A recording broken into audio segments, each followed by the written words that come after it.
Welcome to episode 5 of Nation Rising, Leominster TV's historical documentary series on the history of Leominster and how it impacted our nation and how our nation impacted Leominster. Today we're coming from the top of North Monusnock Hill in the western part of Leominster. We hiked up here in order to bring you a shot of what once overlooked the farm and tavern of Jonas Kendall, and that's important and prominent in this particular episode. In 1816, there was an election for president where James Monroe, the Democratic Republican, faced off against Rufus King, the Federalist candidate. Monroe won easily. After the presidential election, a newspaper in Boston published an article indicating that we had entered an era of good feeling as a nation.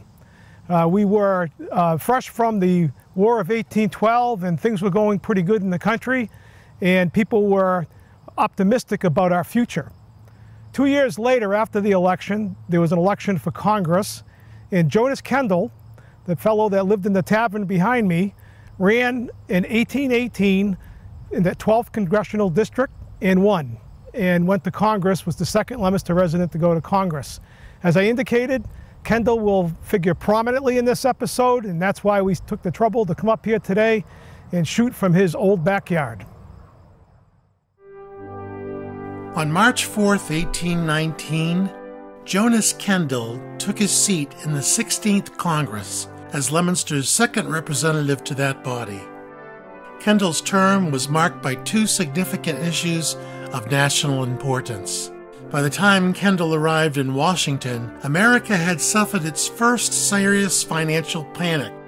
An overinflating of the economy during the post-war years was followed by a slackened demand for goods. Prices fell and loans went unpaid. Banks collapsed and mortgages went into default, especially those written against Western lands, where a massive number of foreclosures occurred. Beyond the economic crisis, more trouble loomed. Missouri's application for statehood presented many problems. The most serious issue was the question of whether slavery would be extended into the new state. Kendall voted affirmatively on the Missouri statehood bill in March 1820. But there is no record of him rising in debate on the act. The new legislation, which became known as the Missouri Compromise, permitted the people of Missouri to decide whether slavery would be allowed in the new state when its state constitution was drawn up. The new federal law also prohibited slavery in any other territory other than Missouri north of the 36-degree 30-minute north latitude. The final provision of the compromise allowed for the admission of Maine as a free state. In 2003, research yielded an obscure letter written by Jonas Kendall while in Congress. While Kendall didn't speak on the floor of Congress about the Missouri Compromise, his long-ago letter reveals his thoughts. Kendall wrote both about the financial crisis faced by the United States, as well as the matter of implementing the Missouri statehood law. As to Missouri, the Kendall letter specifically cites the problems posed by the Missouri State Constitution. That document empowered the new state legislature to exclude free blacks and mulattoes from the state. The state constitutional provision was repugnant to many Northern congressmen, and Kendall conveyed that in his letter. You may wish to learn what progress Congress is making with the public businesses. We make haste slowly. The subject of the admission of Missouri to the Union occupied 8 or 10 days, when she was rejected by a majority of 14. But I suppose she will again be introduced to our further consideration, dressed in a new attire. What reception she may meet with, I will not venture to predict, but unless her friends are successful in plowing with the heifer, she will again have the doors closed against them.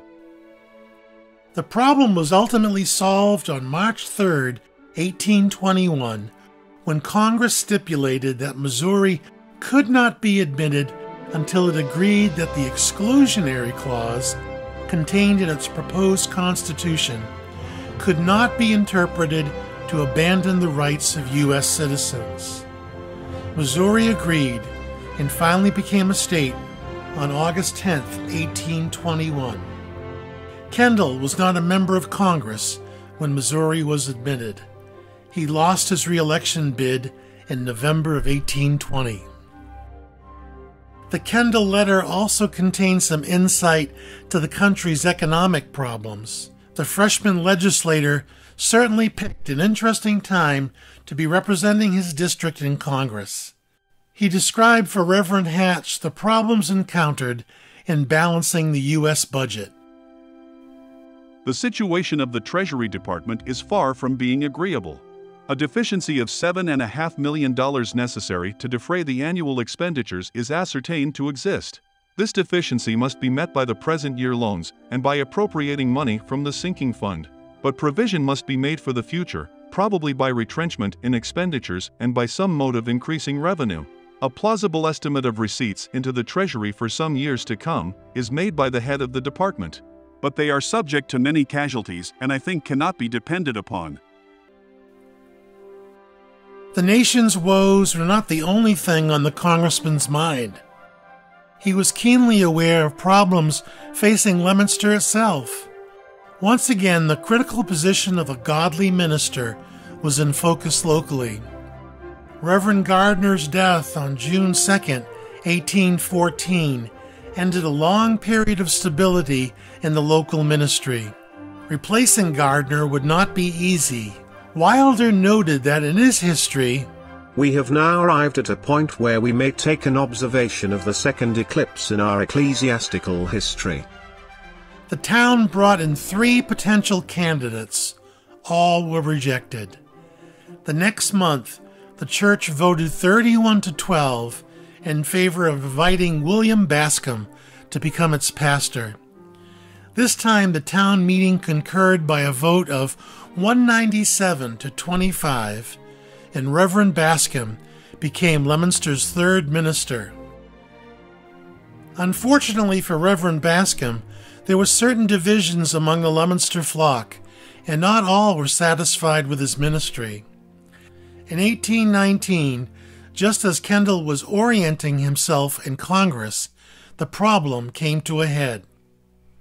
A warrant was included in a town meeting to formally express dissatisfaction with Bascom and provide for appointment of a committee to confer with the Reverend. The article passed 72 to 59. Letters were exchanged between Bascom and the committee, and one member of the group met personally with the Reverend. Reverend Bascom filed a written request to quit. According to Wilder, Mr. Bascom, like all the rest of us, had his failings, but he was possessed of many good qualities. He was very able in prayer, and especially at funerals. He was attentive to the wants of his people in their sickness and distress. He manifested a commendable interest in education of the young, both in a moral as well as in an intellectual point of view. As a sermonizer, he failed. A stranger of great discrimination being accidentally at meeting one Sabbath, on being asked what he had gathered from Mr. B's sermon, replied that he had not gathered anything. Leominster's next choice as minister met with much greater approbation. On October 23, 1820, the congregation invited Mr. Abel Conant to become their pastor. The town concurred in the choice by a vote of 121 to 0 on November 6th. Reverend Conant was offered a salary of $600 per year and 3 Sabbaths a year for his own use. Reverend Conant accepted the offer and was ordained as Leominster's 4th minister on January 24, 1821, one of the coldest days anyone in town could remember. Jonas Kendall was not at the ordination, but he mentioned it in his December 1820 letter, as well as his hopes for ecclesiastical unity in the town. I wish to inquire of the health and happiness of yourself and family, and also the concerns of the town. I learnt with much satisfaction the proceedings of the town and with Mr. Conant and his affirmative answer. The unanimity exhibited on this occasion is more than I could have anticipated 6 months since, and I view it as a happy presage of that future harmony which I sincerely hope we may long experience. I suppose the time for the ordination is appointed, and I regret that I cannot be present. I should feel a much greater degree of satisfaction than I felt on a similar occasion a few years since. I am better pleased with the man, and in my opinion, the prospect before us is much more promising. Kendall's hope for the new reverend foreshadowed accomplishments the minister would accomplish with support of the town. Before the first year of his ministry concluded, the town voted to build a new meeting house, its third. The vote came on December 8, 1821. The site chosen was just north of the second meeting house on land owned by Maria Chase, the widow of the shopkeeper Metaphor Chase. The building, which was completed in the fall of 1823, cost $8,000 and contained 130 pews. It was a neat and commodious building, 75 feet in length and 62 feet in width, with a colonnade in front 32 feet in height. The colonnade extended 5 feet from the front of the building, and the roof over it was supported by Ionic columns.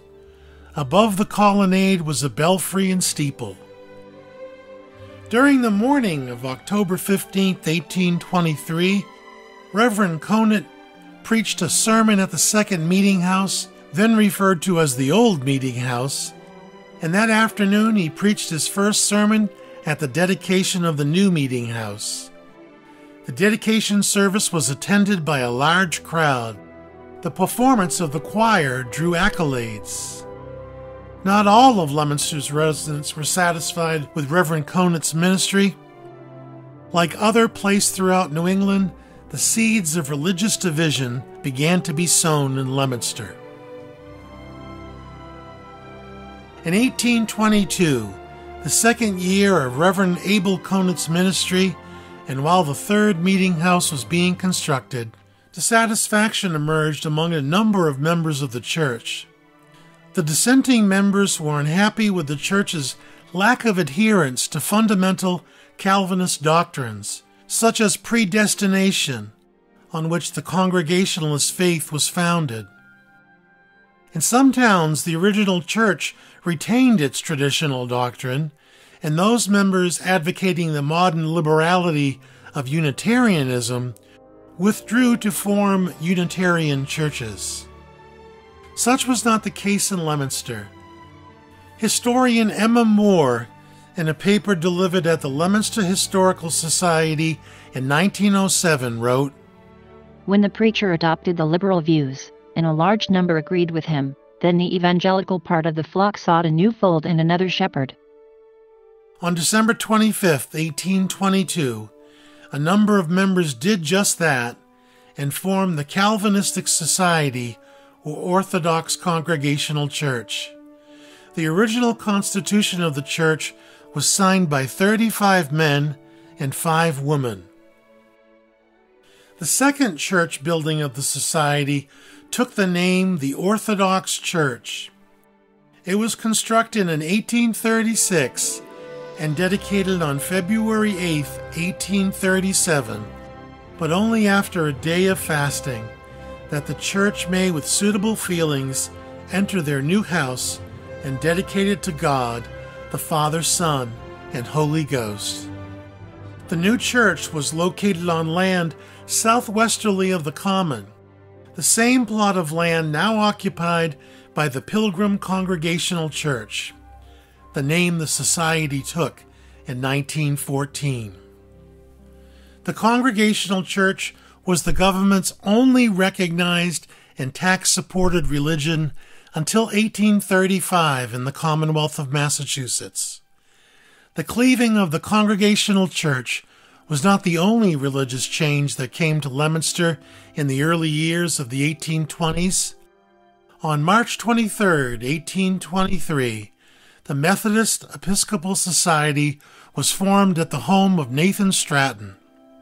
Baptist preaching was embraced by some Leominster residents as early as 1820. The adherents to the sect went through a number of organizational iterations, ministers and meeting houses, before establishing a measure of stability with the local organization of the Central Baptist Church of Leominster on March 10, 1850. The multiplication of churches led Leominster's town leaders to conclude that it was not tenable to hold secular town meetings in churches. As a result, Leominster freeholders passed a series of warrants to provide for the construction of their first townhouse.